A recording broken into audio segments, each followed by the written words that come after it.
You were in the SEALs for how many years? Eight and a half. Yeah, 8.5 years. Yep, 8.5, okay. Yep. And then you were a medic. I was a corpsman.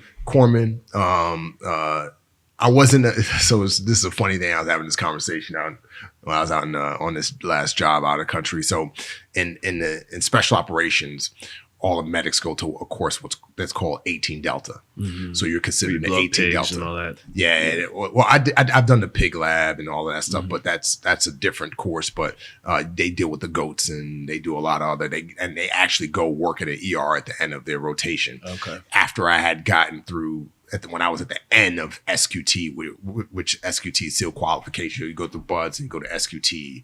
Once you finish SQT, you get your trident. Once you complete BUDS, you get your rating as a SEAL, but you got to get your trident.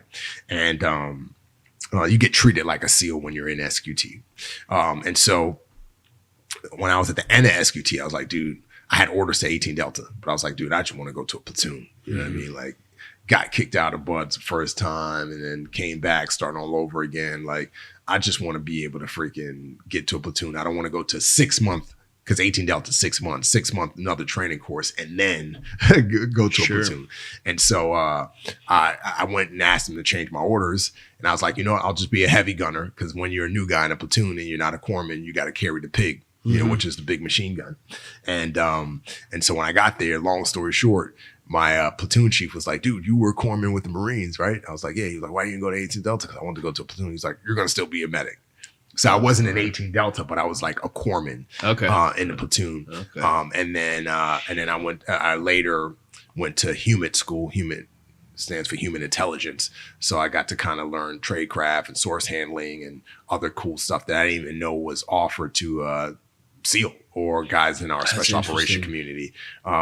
Does every team have somebody that specializes in that? When I was in, yes, every team. The Green Berets, they kind of mastered it. So when I went to the initial course, like most of the guys were like retired Green Berets, retired agency guys, a combination of both, retired Green Berets who then went to go work for the agency and learn how to run sources. And the agency, they call them assets. And our world, we call them sources. In policing world, they're called informants.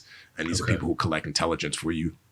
So I went through that course, and then, that was part of what I did overseas. So I kind of got to live the best of both worlds, because I got to live in the intelligence world where I learned how to gather intelligence and talk to people and have conversations. Surveillance detection routes. And you had to do all that stuff. All that stuff. Spent a lot of time memorizing maps and and then writing, which is another reason why a lot of guys, and especially when I was in, weren't keen on getting that qualification, because a big part of the school was writing. Yeah, you would go out and do like the routes and meet with your sources and all that stuff, but you couldn't take notes, right? Because you had to simulate being in another country. If you go meet with a source in another country or an asset in another country and you go to the meeting, you take all of these notes, and then you're driving back to your safe house and you get rolled up on by, the local police or the local intelligence service, and they pull out you're a spy in this country. You got all of this information. You're going to get whacked, and the guy who you met with is probably going to get whacked. So you go to these meetings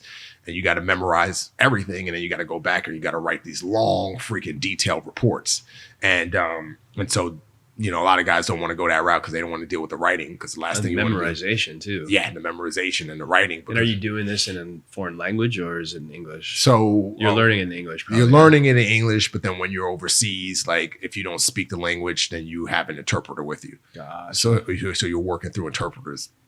And after you do this, you build these intelligence reports, which again requires a lot of writing. Are these going to Langley, or are they going back to? It depends. So I can't go into all the details about it, right? Because a lot of it is classified, but it does go to different ends up entities. Somewhere in a president's brief at some point through some other some way. Yep. Because it's intelligence. Yeah. Whether it's intelligence from the agency, whether it's intelligence from the DIA, whether it's intelligence from the NSA or special operations, or even just regular intelligence at a regular Navy unit, it's still intelligence, right? Mm-hmm. All that information gets compiled and screened and put in a database. Can you tell me, would you gather it specific for your particular team? Mission set. Okay. So whatever. So it's not like they're just like, oh, hey, you're in town right now. Yeah. let's send Remi to the market to figure this out, meet with this guy to use it for something completely unrelated to the mission. And It depends, right? Like if you're first in country, or you're new in a country where there hasn't been a lot of forces operating in, then yeah, you want to get atmospherics. Like you want to find out, okay, what's the lay of the land? Like who's who in the zoo? Like what are the tribes that run this area, and who are they in conflict with? Would you be responsible for that on the team typically, or? Yeah. So as a human guy, yes. Like if that was my mission, like if my mission was, hey, we're first in and we need to get atmospherics, hey, go out and do that, then yeah. But for the specific missions that I've done, like most of them has been, hey, we need to find out where this target is, and when and where are they going to be where they need to be, so that we can go hit the target and get this guy, right? Did you have fun? You had fun with that? Oh, I loved it. I enjoyed it because I was able to bring a lot of what I learned growing up in New York City. And that's a cool thing, was growing up in the Bronx, like you got to learn how to read people. You got to be able to tell, especially when you're selling drugs and doing the stuff I was doing, you got to be able to tell, okay, do I want to sell to this person or not? Is this person a cop? Is this person a snitch? Is this person whatever? So you got to learn how to read people really, really fast. And how well you can read people, in some cases, growing up in the Bronx and other inner cities, can mean the difference between life and death. You know what I mean? Do you think is it intuition, or do you think it's something you can train? I think it could be both. It could be or, right? It could be a situation where it could just be total intuition. It could be a thing where it's total training, or it could be a combination of both.